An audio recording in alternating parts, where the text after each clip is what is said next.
समस्तजनकल्याणे निरतं करुणामयं नमामि चिन्मयं देवं सद्गुरुं ब्रह्मविद्वरम् वसुदेवसुतं देवं कंसचाणूरमर्दनं देवकी परमानन्दं कृष्णं वन्दे जगद्गुरुं कृष्णं वन्दे जगद्गुरुं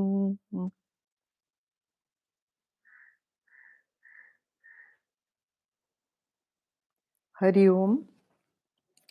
So today we start verse 14 and uh,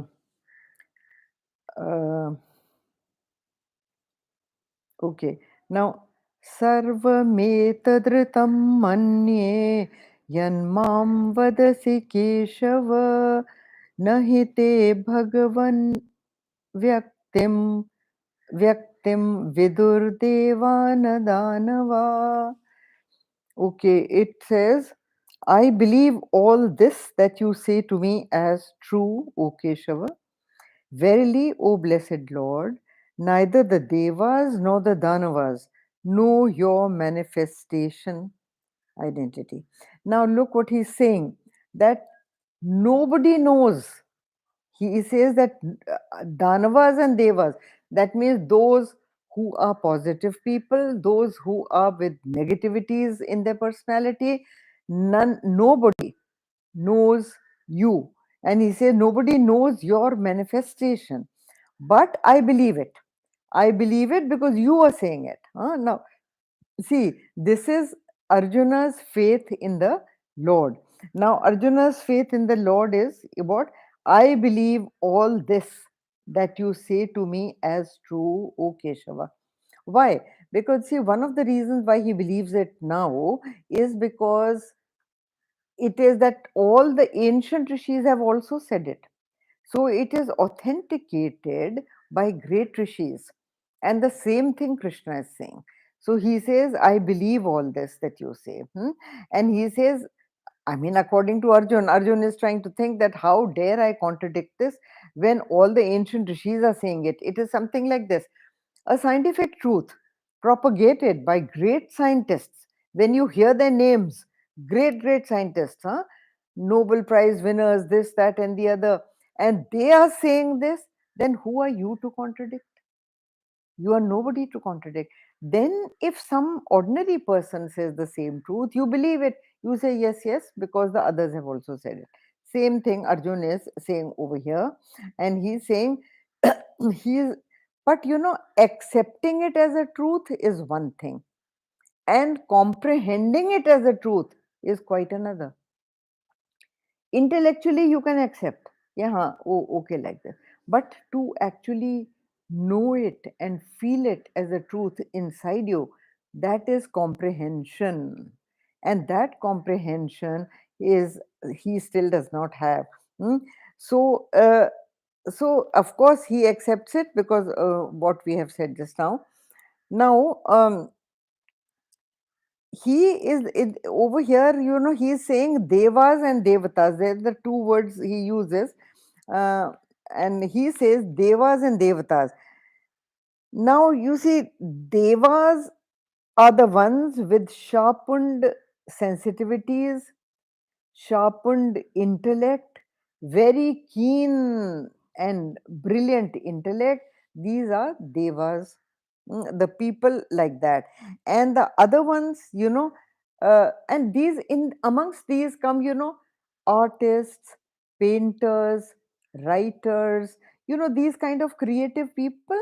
They have these kind of very strong perceptive power and very sharpened sensibilities, so they have a stronger intellect, clearer intellect, sharper intellect than other people.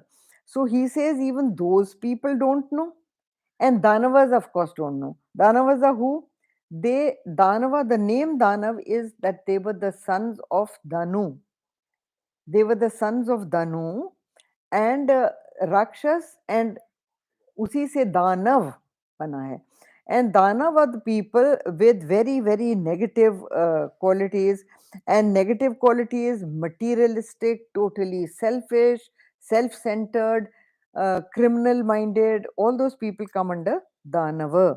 So he says, ना उनको पता है ना इनको पता है. That is what he's saying. But I believe you. So nobody knows really. So it is very, very difficult to know. So then he says that uh, very limited, minuscule intellect cannot break boundaries. Our intellect is very narrow, very limited. It has, and so to reach there, to break boundaries, we cannot even see without a form. Think about it. It's amazing. So no matter how much we let our mind go, the mind can only revel in the field of the known, and our knowledge is extremely limited. Our knowledge is based on the five sense organs. That's all. That's all. And how limited are sense organs? We can't see beyond a particular thing. We can't smell beyond certain thing. Even dogs can smell much more than us. Dogs can hear much more than us, isn't it? Hmm? So then an eagle can see much further than us. So we know all this. An earthworm can feel much more than us. An earthworm feels an earthquake miles and miles away. When does a human being feel the earthquake? When furniture starts shaking, right? Mm. Or even worse, when the roof falls on your head. Oh, it was an earthquake. Huh? So, just do you realize how limited are the sense organs in a human being? And we depend on these sense organs for all our knowledge. So, how much is the knowledge? So, we cannot break the boundaries of form and perception. That is all our reality. Now, come. So, he says that I cannot understand it, I cannot recognize it. So, I need to fold up my mind and depend upon you yourself to tell me what it is. That is what Arjuna is saying. Now, let's come to the next verse. स्वयमेवात्मनात्मानं वेत्तत्वं पुरुषोत्तम भूतभावनभूतेश देवदेव जगत्पते. He says, verily, you yourself know yourself by yourself. Look at this. Hmm. Look at this repetition. Verily, you yourself know yourself by yourself. Nobody other can know you. Here, you is not for Krishna. It is not the second person singular Krishna. It is meaning the ultimate reality, the Brahma, Parabrahma. And unko address karke he is saying that verily you yourself know yourself by yourself. O Purushottama. Purushottama are two words, Purush and Uttam. That means the best among men. Now, the best among men can only be the supreme Purusha. Purusha is a word used by Upanishads for the Parabrahma. You know, so he is calling him the supreme Parabrahma. O source of beings, O Lord of beings, O God of gods, O ruler of the whole world. Now, dekho, when somebody is like this, how can the finite catch the infinite? A finite intellect does not have the grasp of the infinite. It cannot. Now, just don't take this statement in a negative way that Arjun is saying that, you know, you are this, you are this, you are this, and how can I know you? So he is only telling Krishna that you tell me only, because only you know yourself. So you tell me, how can I know? I with such a, because देखिए, a dreamer will have to become a waker to recognize the waking world. Our boundaries are within the dream world, and there is no way to smuggle the dreamer into the waker. How can the dreamer know anything about the waking world? It is impossible unless he transcends the dream, right? He has to transcend his dream to know the ultimate reality. Otherwise, he cannot cross the dream frontier. There is no way that he can cross the dream frontier. Okay, so the Upanishadic truths, huh, they can only be known by somebody who has woken up to them from the dream of ignorance. Ours is a dream of ignorance. Now, today, scientists, quantum physics, and all these people, they have come to this conclusion that the world is not a reality. They are all saying that the world is not a reality. What has Vedanta said?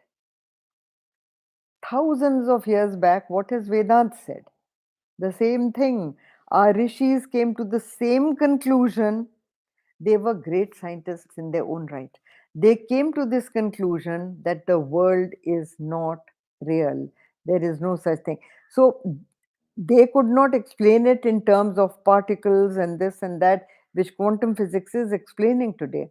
But they did say this, that it is not true. It is not true. Now, so here, see,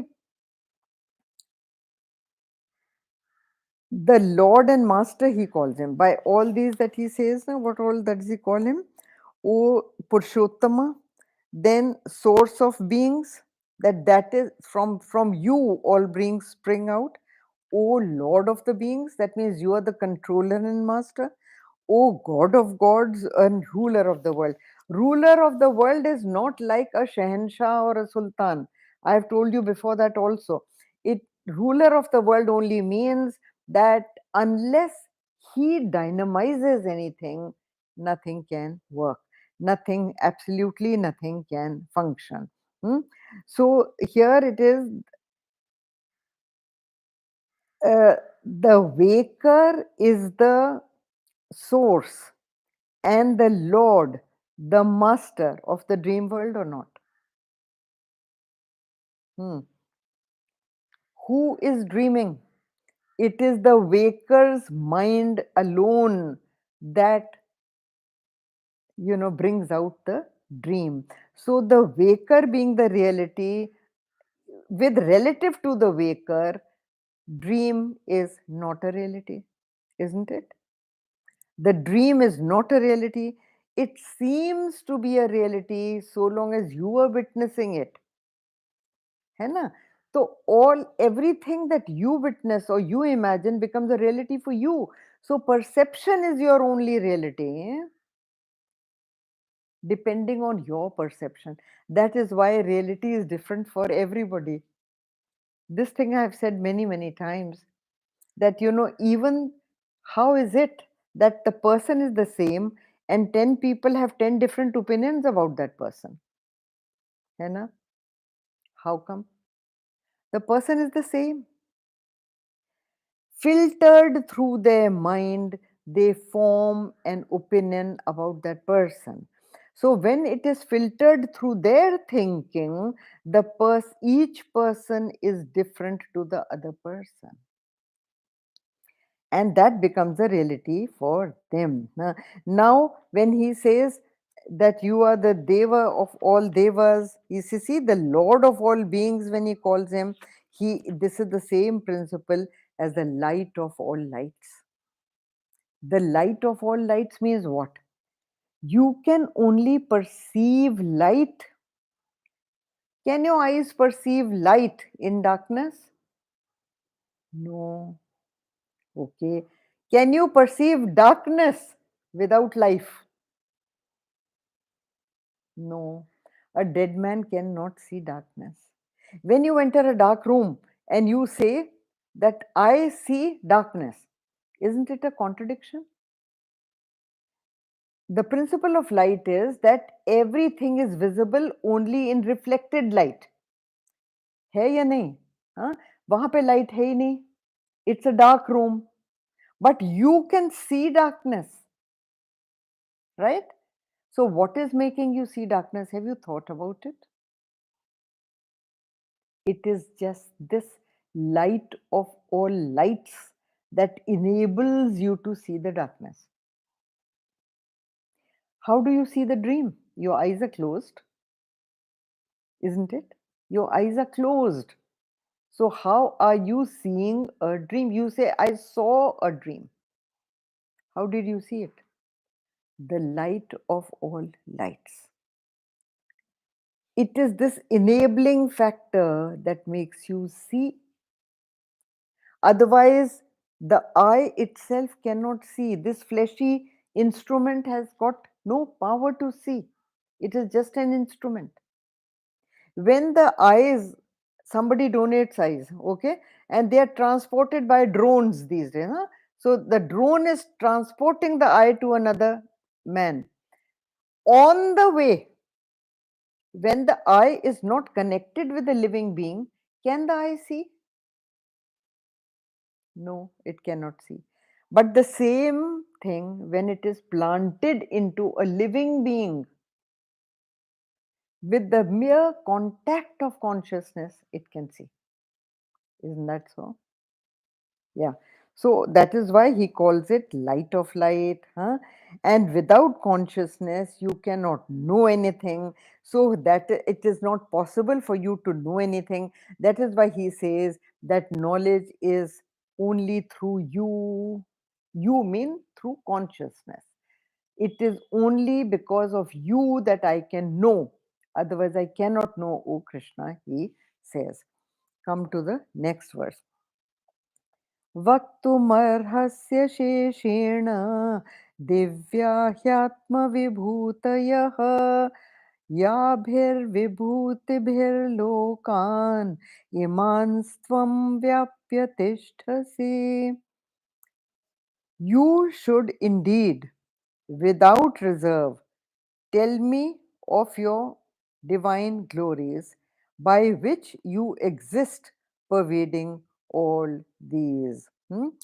Now, you see, he is telling the Lord that you pervade everything. That is the test of subtlety, isn't it? The more pervasive something is, the more subtle it is, isn't it? I've given you examples. Water. See, ice cube is not subtle. So, what is the pervasiveness? Just the shape of the ice cube. You melt the water, melt the ice cube. Water is subtler than the cube. It is not that kind of gross shape. So, the water is more pervasive, right? Then you heat the water. So, heating the water, it becomes steam. And steam is much more subtle than water. So, it is much more pervasive than water, right?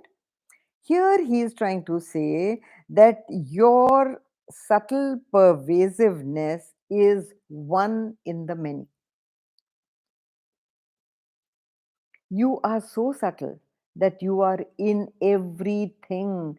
You are in every minutest particle in this world. You are there.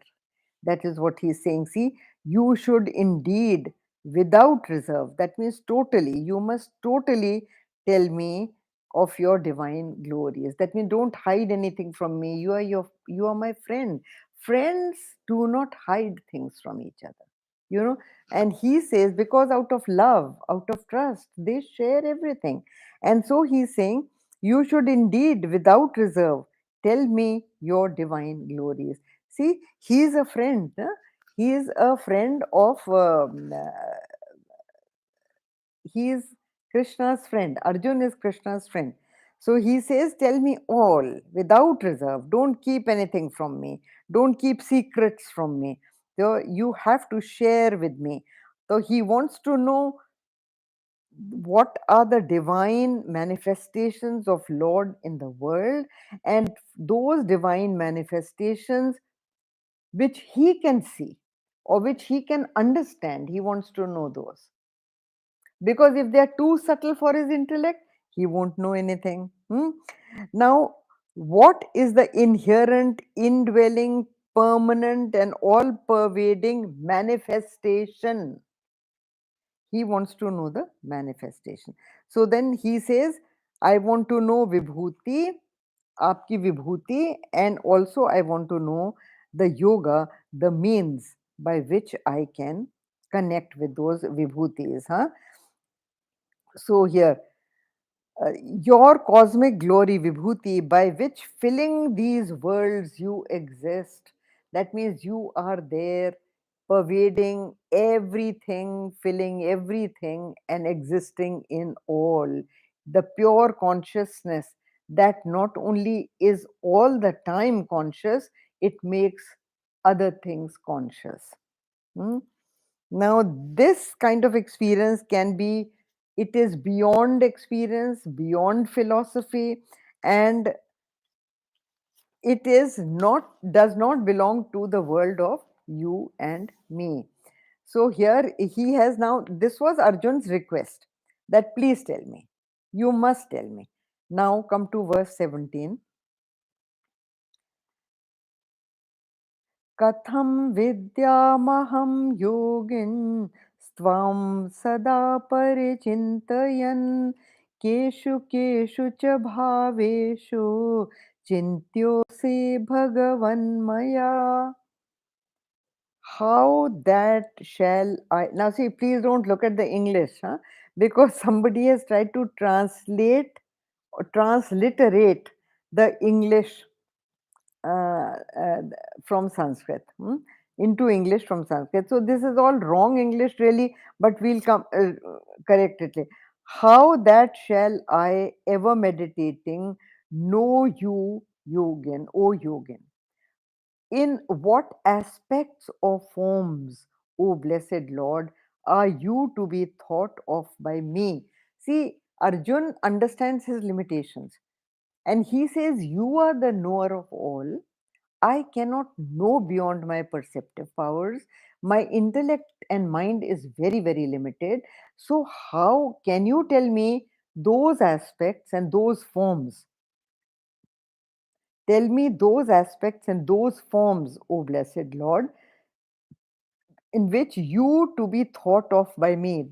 Because looking at those things, I can think of you. देखो मूर्ति पूजा के पीछे भी यही है. When you, the mind can dwell only in form. If the mind does not recognize a form, it is very difficult to conceptualize the Lord. Therefore, all these forms are made. See, everybody worships a form. Every religion has got a form. Buddhism has a statue. Sikhism has a book. Okay. Huh? Now, Islam has the Kaaba. It's a stone. Huh? Now, then, whatever. Hindus have so many gods and goddesses. Greeks had forms of gods and goddesses. Romans had forms of gods and goddesses. Right? Some people, some religions in China worship the teacher. Teacher is what? Teacher is a form through which the knowledge comes. So, form worship, the reason behind form worship is that the mind can dwell only in the limits of a form, a known form. And that's the reason.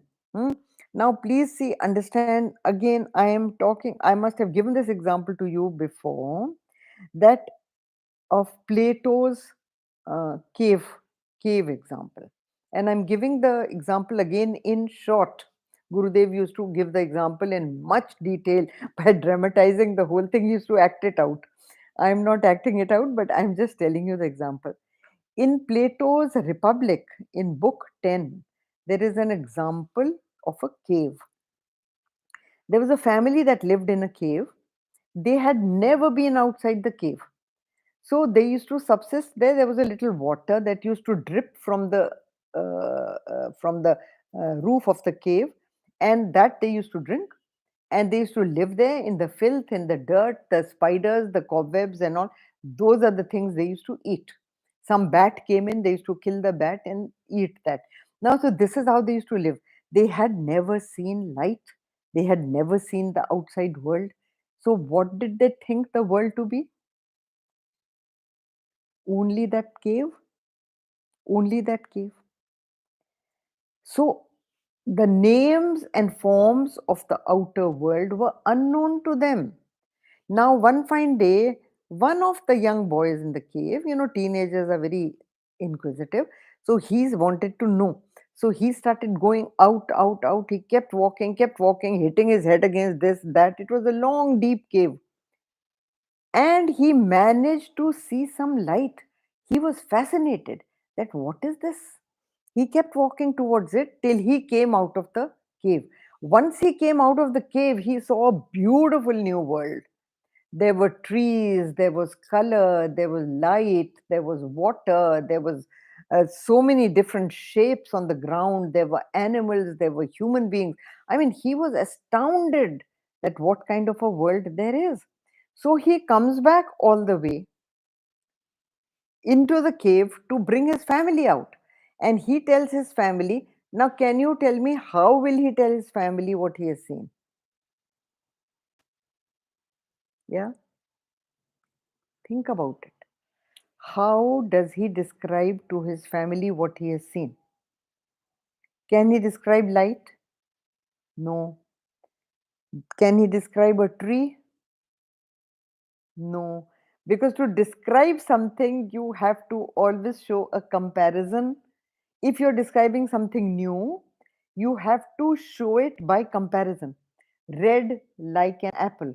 Now, somebody has neither seen the red color nor seen the shape of an apple. So, if you tell somebody red like an apple, what does he get? The mind cannot visualize it. Got it? Supposing he says tree, how does he describe the tree? No way. River? No way. He can in no way describe anything that he has seen. So he says, see, now this is a perceptive reality. What your eyes have seen, what your senses have experienced, you can understand. What these senses have not experienced, you can never understand that. That is what Arjun is saying, that you alone know, you alone know what you know, and you alone can only describe to me, and therefore, please tell me. But what can you tell me? You have to describe to me aspects or forms. These are the two words. Dekho idhar. In what aspects or forms, O blessed Lord, are you to be thought of by me? See, knowing about something and knowing something are two different things. Hmm. When I say I know about this tree, tree is an objective reality which you know about. ठीक है? But I say I know that I am in love. This is not seeing by the eyes. How do you know you are in love? It is a subjective reality. So this is knowing that I am in love. Nobody else can know that I am in love. I know that I am in love. And what is the objective knowledge? Objective knowledge is that of a tree, the shape, the color, the form, which not only I can see, but so many others can also see. Okay? So that is knowing about, and this is only true knowing. These are two different modalities. ध्यान से समझना, these are two different modalities. Arjun is asking about the objective modality.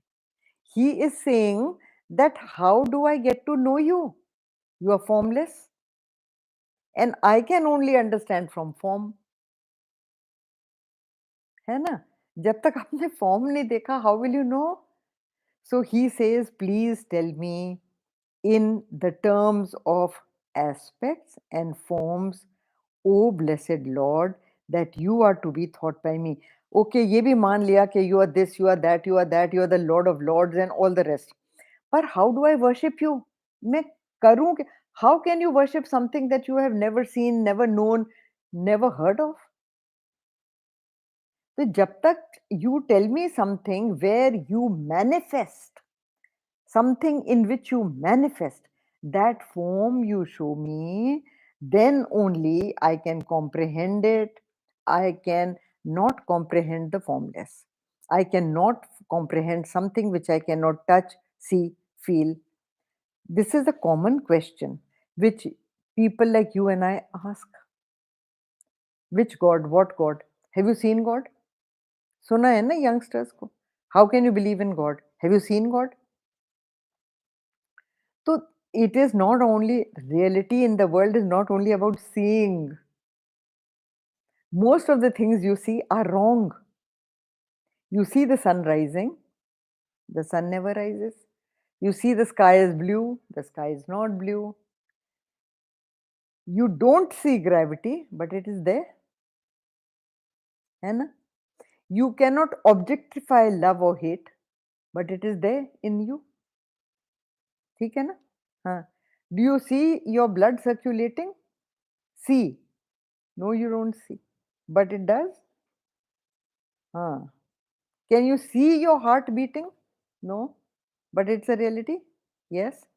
These are objective realities I'm talking about. What about subtle realities? And here you are talking of the subtlest of subtle and talking about the formless, talking about the all pervading. So, definitely a person like you or me will ask this question. It's a very pertinent question that I want to experience through life forms you. He is telling Krishna that. He is saying, be kind to me. You are my friend. I know that you are the Parabrahma by now, but how do I recognize you? Just tell me. And it's a very, very valid question. Believe me, it's a very valid question. Unless you see form, your mind cannot comprehend it, your intellect cannot comprehend it. And there are very few people who go beyond the form, beyond everything, and in total stillness come to realize the reality. You have to go very, very high for that. And people like you and me are at a very low level. We are at the level of objectivity. So how do we recognize? तो अर्जुन पूछ रहे हैं यहाँ पर and he is asking Krishna that as a human being, how do I experience you? I want to experience you because my idea of knowledge is only through experience. So will you please tell me how can I experience you? Now देखो एक और word यहाँ पे जो बहुत important है, that is yogi. In the first line, see, Katham Vidyamaham Yogin. He is calling Krishna a yogi. ठीक है ना? Now you will say, and Krishna is known as a yogiyon ka bhi yogi. You know, the ultimate yogi, Krishna is known as. Call him anything, karm yogi, this yogi, that yogi, whatever you want to call. But he is the ultimate yogi, many times known. So the gopis wanted to take a test of Krishna. When Krishna said he's a yogi, then the gopis said, aha, what yogi? You dance around with gopis, you are in love with them, you play pranks with them and everything, and you call yourself a yogi? So he said that, okay, you take a test, take my test. So the gopis said, okay, we will take your test as a. So they said, if you are a yogi, let me see you. Can you walk across water without getting drowned if you are a true yogi? Krishna said, yes, I can do that. So they said, okay, ये यमुना नदी रही और आप इसके ऊपर चल के दिखाइए दूसरी तरफ जाके. Can you do that? So he said, yes. to prove that you are a yogi. So Krishna, of course, the Parabrahma Paramatma, he walked across the Yamuna to the other side. When he walked to the other side, the gopis were astounded. They said, "Oh my God, look at him. He is a true yogi." Here, that famous verse they sang that इत बस ठगिया उत बस ठगिया बीच बसत एक ठगनी. And that is कि यहाँ पे जो कृष्ण ने कहा, कृष्ण तो ठग है ही, हाँ, और उधर भी ठगिया, मतलब ही वेंट अक्रॉस, वहां पे भी वो ठगी है, और यमुना भी ठगनी है, उसने भी हमको ठग लिया कि she has allowed Krishna to walk over her waters. So they said इत बस ठगिया उत बस ठगिया बीच बसत एक ठगनी. So they are calling Krishna a yogi. अच्छा देखो, योगी जो है, only you can be a yogi only when you go beyond the mind and you merge with the Parabrahma. Careful. You practice yoga, but when you can say that I am a yogi, you are a person of perfection, because yoga means to join. You have completely merged with the Parabrahma Paramatma. You are the Lord Himself. Only then can you say that you are a yogi. In meditation, when the identification is complete, in the rarest of meditations, when the identification is complete with the Lord, total identification, not partly, that is the supreme love. That is the test of supreme love. And they have merged. And that is why the gopis, when Udho comes to take the test, gopis पता है क्या कहती हैं? वो gopis को कहते हैं कि तुम रोती रहती हो कृष्ण के लिए, हैं? तुम ध्यान लगाओ, मेडिटेट करो, एंड इन मेडिटेशन अपने मन से उनके पास तक पहुंचो. Then you know that famous Surdas ji का लिखा हुआ कि ऊधो मन न भये 10-20, कि एक मन था जो गया श्याम संग को आराधे ईश. मीनिंग टू से that I have only one mind. I do not have 10-20. So that one mind has already gone with Krishna. So where is the mind left to think about him, to meditate about him? You are saying meditate in your mind about Krishna, but I have no mind. This is the state of a yogi. This is the state of a yogi. That the mind is totally merged with the Lord in love, total identification and total love. He cannot even meditate on Krishna. So it is just that he is Krishna, he becomes one with Krishna. That is total merging. But this, constantly the divine presence, such a Mahatma, such a yogi sees the divine presence in everything, because he is one with the divine presence. He sees himself in everybody. He cannot be partial. He cannot hate anybody. Just like you love yourself, you love everybody else, and that is what becomes a true yogi. And they are calling him a yogi. Arjun is calling Krishna the yogi, and he says, I can only see in forms, so show me your manifestation in forms. So we do this much, and the verse 18 we will do next time. Om Purnamada Purnamidam Purnat Purnamudachyate Purnasya Purnamadaya Purnameva Vashishyate. Om Shanti Shanti Shanti Hari Om. Shri Gurubhyo Namaha. Hari Om.